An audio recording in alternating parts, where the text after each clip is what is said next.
Can you complete the entire assembly with such a pile of materials?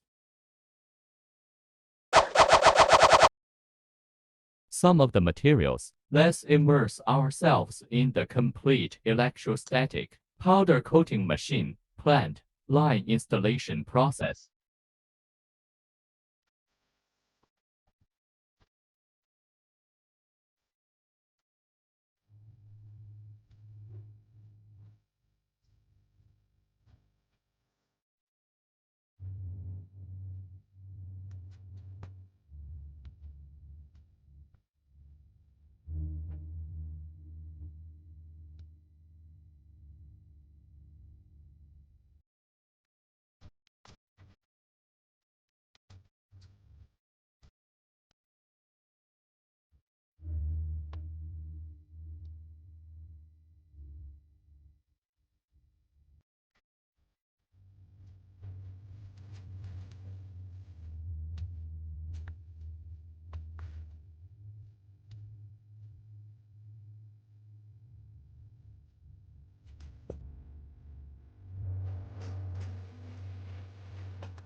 When installing the oven, attention should be paid to the precise spacing between the tread and the motor drive shaft should be calibrated and concentric.